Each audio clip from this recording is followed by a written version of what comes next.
matatalo lang kayo. No, anyway, it's okay. Hi, sir. Sige po. Ako bahala sa inyo. Kasi wala na si secretary, di ba? Kasi sinabi niya go Ateneo.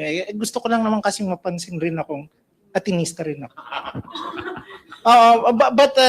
But not here. Loyola lang to eh. Rockwell ako. So, para magkaintindihan lang. No, anyway. I'll be walking, no? Kasi unang-una, I get nervous.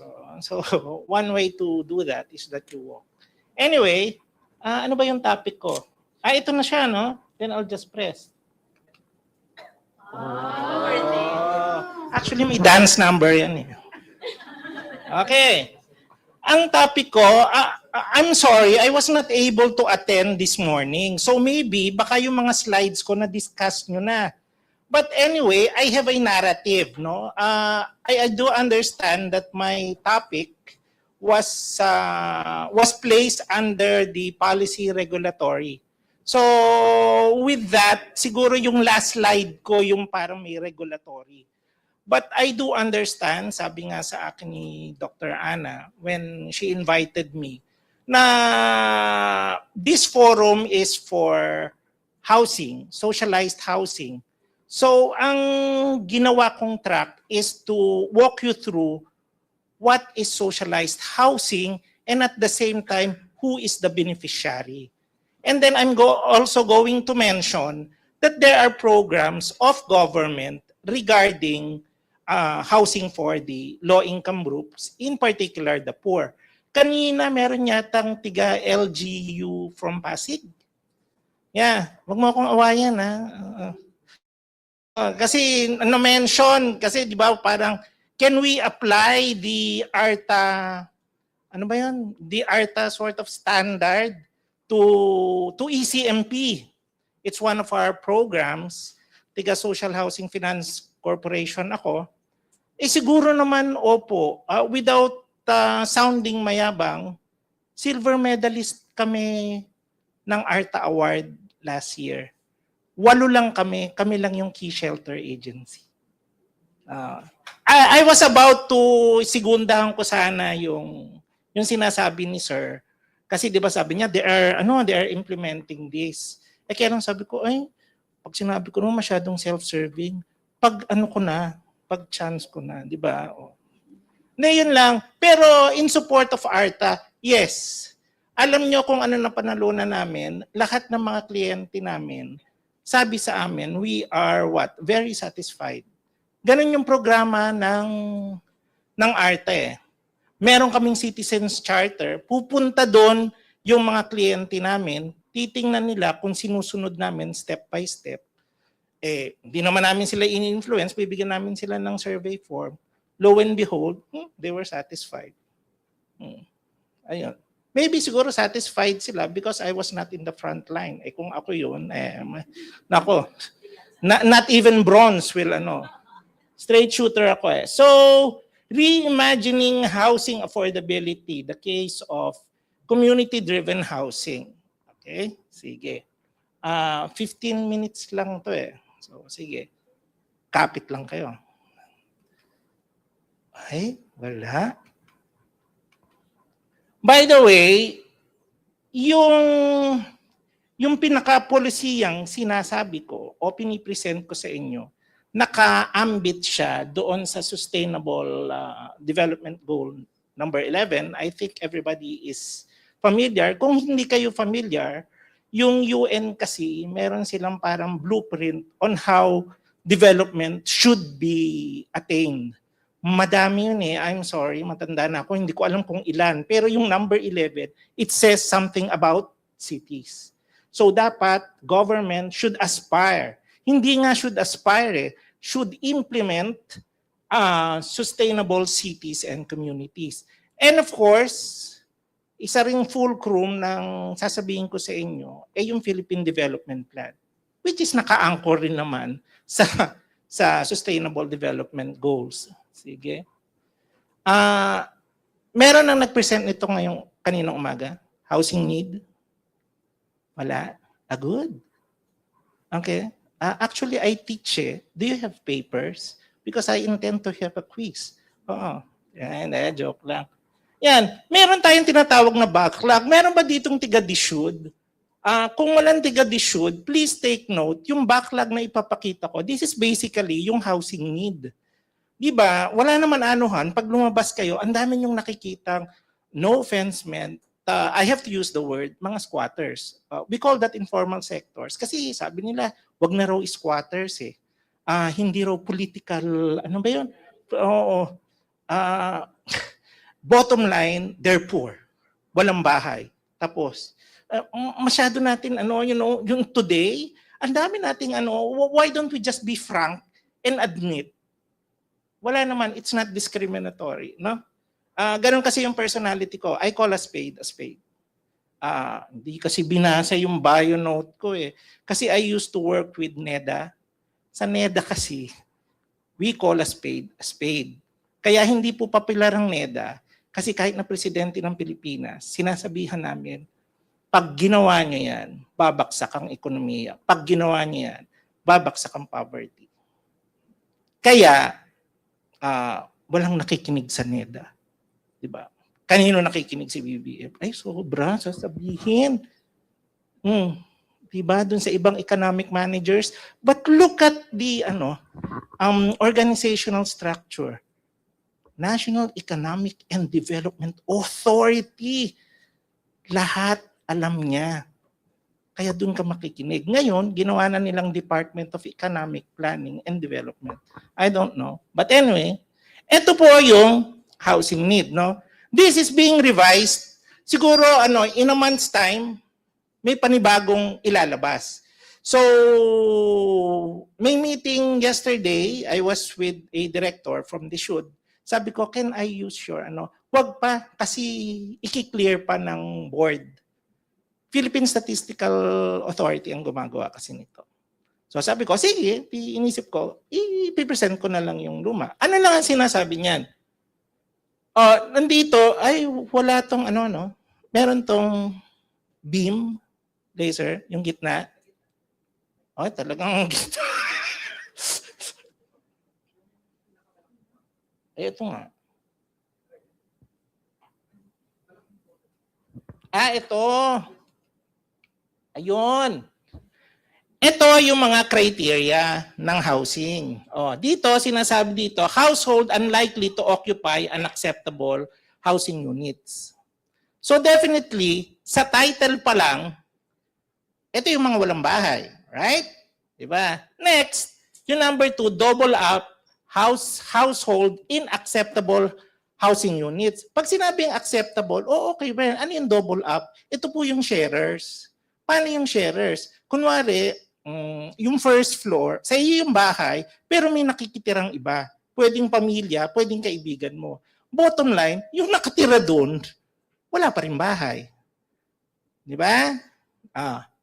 Noong 2022, ito na yung hindi na-address. Please take note that this is in terms of units. Tapos, pinroject nila going forward at the end of 2028, yan 47,000 na madadagdag. Okay? Ngayon, anong gusto kong i-emphasize dito? Ito yung low-income groups. Kasi sila yung walang bahay, sila yung nakikitira. So wala silang bahay.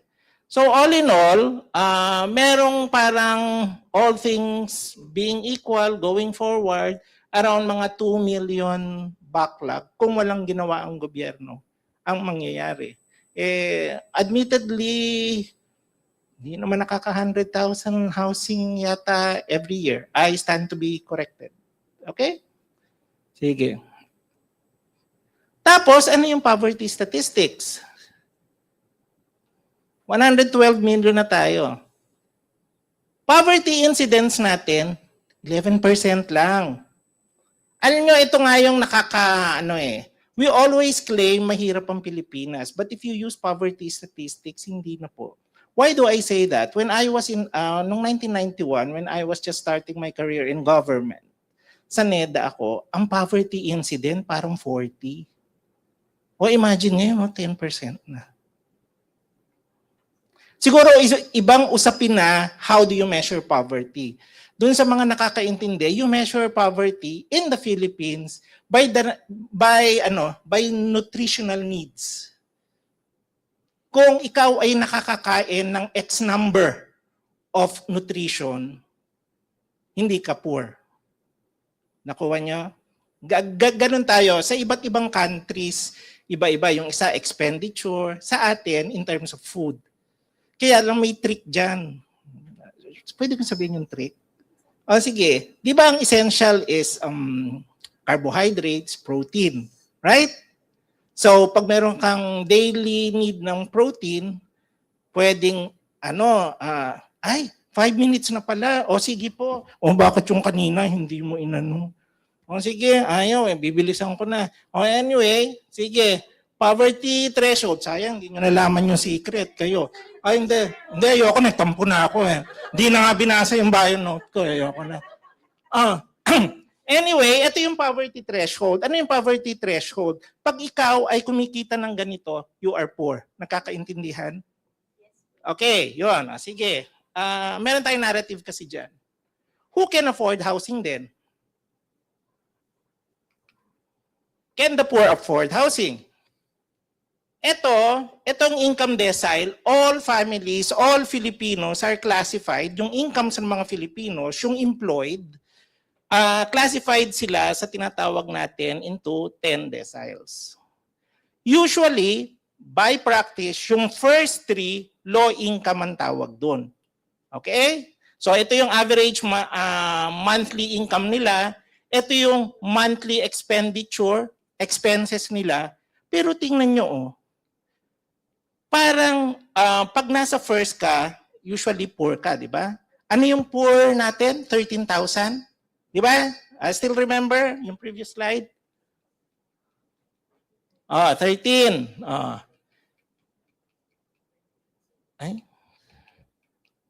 Siguro masisira ako. So nandyan siya. In between siya dito. Di ba? According to the Family Income and Expenditure Survey, ang family, 22.9% they spent on housing expenses. So this may be in the form of rents, utilities. Magkakasama na po dyan, utilities, kuryente, tubig, at saka electricity. Siyempre, bakit ka naman magbabayad ng utilities kung wala kang bahay? Di ba? Ganun ang sinasabi ng statistics ng PSA. So dito, lumalabas, pag kinuha natin yung almost 23% ng expenses mo, ito yung pwede mong ilaan sa housing. Tama? Yung 13,000 poverty threshold, magkano kaya yun? Di ba somewhere in between siya dito? Ito siya, 2007. So the thing is, ganito lang yan. 2007, yun yung capacity ko para mag-rent ng apartment. May apartment mang ganun. Or bibili ako ng bahay in such a way na ang hulog ko 2007. Meron bang bahay na ganun? Di ba? Yun. So nakukuha niyo yung narrative.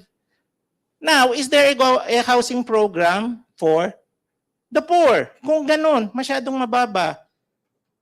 Of course, meron. Sinabi na ni Sir kanina. Kaya lang nilagay niya ng E.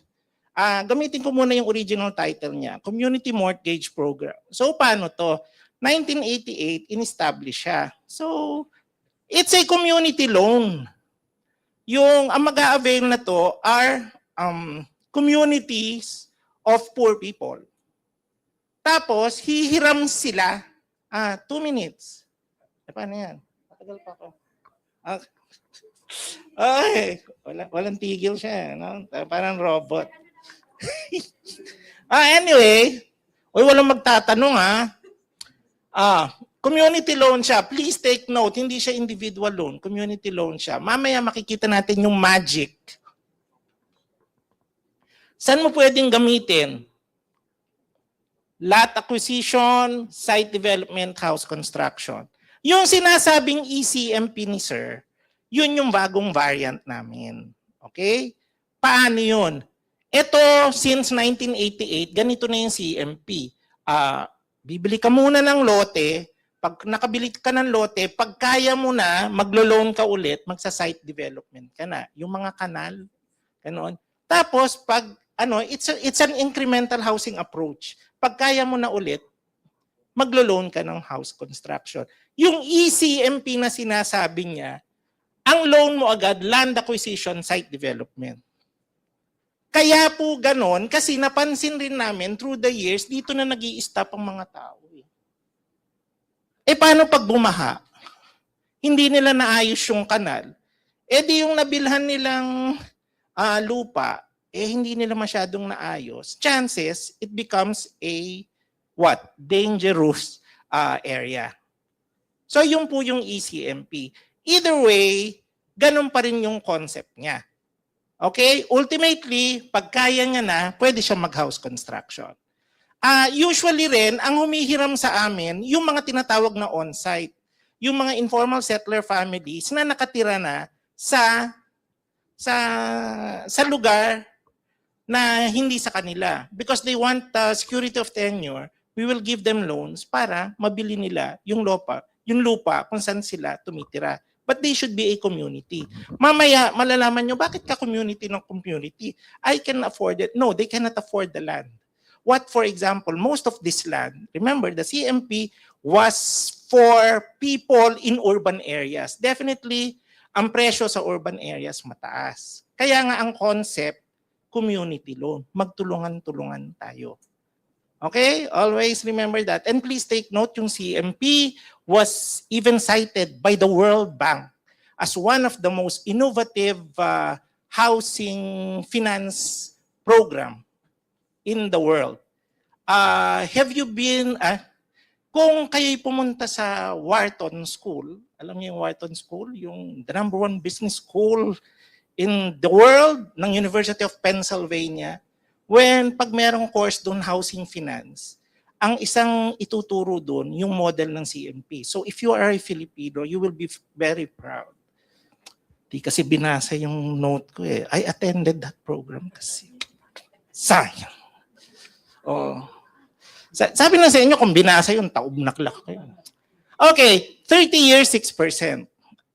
30 years, 6%. Ito na yung exciting. By the way, you can call me Jojo. Okay? Ano nakasulat? Thank you. Okay. Sige, mabilis na to. Sige. So far, please take note, community loan siya. Okay? Through the years, since 1989, yan na po yung napautang namin, yan ang yung mga na-assist namin. Please take note this, 69%. Sino tiga-private sector dito? Raise your hands. Tiga-bangko. I think these are good clients, di ba? Sinabi ni Secretary Perez, we need what? Collaboration with the private sector. Bakit ayaw niyong pautangin ang mga mahihirap? Nagbabayad naman sila eh. 69%. Sige nga, look at your books. Kahit na yung client nyo, siguro what? Magbabayad lang yan 50%. Ito, mga mahihirap, wala po silang stable income. But they can pay 69%. And it's understandable. Diba? Because they are poor. So, ito, ano yung average ng poor? Kanina, monthly expenditure sa housing, 2007? Okay. Pwede siyang humiram ng up to 400,000. Anything above 400,000, hindi niya na kaya. Tama? This is theoretical. Pero kasi sasabihin nyo, ay hindi yan totoo. O sige, aminado ko, this is all theoretical. But at least we are grounded by data. Madami, sorry I have to say this. Madami kasi dyan nagsasabi, hindi. O sige, anong datos mo? And I think Ateneo de Manila University is one of the university who issues or recommends policy based on data. No offense meant, yung ibang school walang data. Sasabihin niya, ito yung gagawin. O, bottom line, ano? So kaya, di ba? Kaya, 400,000. O, ito na yung magic. Community loan nga eh. Kunwari, 10 tayo. 1, 2, 3, 4, 5, 10. Ang bibili natin, 2 million na lot. Assuming lahat tayo, 2007, ang what? Ang allocation for housing expenses, 400,000 ang pwede natin ma-loan, di ba? So we combine forces. 400, 400, 400, 400, 400. Eh magkano yung lot? 2 million. Pag 10 kami, makaka 4 million kami. Nakuha. Ganon po yung CMP. At ganon po sana yung parang reimagining, di ba, affordability. Individually, no, you cannot afford. But as a group, you can. Yun po yung magic ng community housing. Of course, makakabaya. Ang maganda pa rin nun, kunwari, D27, pareho kaming mahihirap. But we have to pay the community loan. Kunwari ako, hindi ako makabayad ngayon. Si ma'am, meron siyang extra. Pahiramin muna kita. Filipino bayanihan. Para we can repay the loan. It's a community loan. May responsibility kayo sa isa't isa. Di ba? Di ba? Ano ba yung kanta sa simbahan? Yung walang sino man ang nabubuhay para sa sarili lamang. Okay. Okay. Ito, patapos na. What hinders us from achieving SDG 11? Ito, kung kailangan ng policy regulatory framework, we work on this. Unfortunately, the government, I'm part of government, do not allocate much in housing. Look, yung national budget, this is in trillions, etc., etc. Ito lang yung ina-allocate nila sa housing. This is 2016, kinat namin yan. Pero it can go as far as 2,000. Ito lang, percentage share. Imagine, wala pang 1%. Wala pong pondo ang pabahay. Pero madaming pondo sa... That is the very irony of that. I'm sorry, I have to put some, pwede bang diretso? Oh, bakit? Sige, mamatay na kung mamatay. DBM on the spot. Kasi every year, we always go to DBM. Ito ang kailangan ng Social Housing Finance Corporation. Meron ho kaming gustong umutang. Ito, 10 billion. Tapos alam niyo ang binigay? 10 billion. Ay, 13 billion. Ang binigay, 45 million. Diyos ko, mayroon bang pabahay na 45 million? Hindi i-explain ng DBM bakit 45 million. Tapos lo and behold, nung pumutok yung flood control, ang daming flood control budget. Why? I really do not know the economists in government right now. Kung ang sasabihin nila, kasi ang flood control, build, but isn't housing a build project? Because it's also infrastructure. At saka ang maganda nito, ito ladies and gentlemen, I'm winding it down. I always say this, ang maganda nito, if you build housing, there's a multiplier effect, di ba? Sige, syempre, bibili ka ng pako, bibili ka ng di iikot ang ekonomiya. At meron ka na agad beneficiary. Sino? Yung poor. That is a very, very noble. Wow, I'm in Ateneo. Meant for others. Diba? Siguro hindi sila nag-Ateneo, kaya ganun sila. Pero sa UP rin kasi ako eh. Hindi kasi binasa yung bio note ko. Anyway, sabi nga sa inyo, taob na kayo lahat eh. Hindi, diba? It's very ironic. Pwede tayong build. But hindi tinitingnan yun. At lastly, sige, you build bridges. You build, you build ports. Sige. Nasaan ang beneficiary? Wala pa. Hinihintay mo pa yung foreign investments. Di ba? If you build a house, nandyan na. Matutulungan mo. At ang tao, pag nabigyan mo ng pabahay, iba na yan mag-isip. Secured na siya. He or she can now be productive tools or members for nation building. So I guess I have to end with that. And thank you very much for the organizers. I always wanted to say a lecture or attend a class here in Ateneo de Manila University, Loyola. Kasi nga, sa Rockwell ako. Yun lang. Diba? Thank you. If you have any question, please keep it to your heart.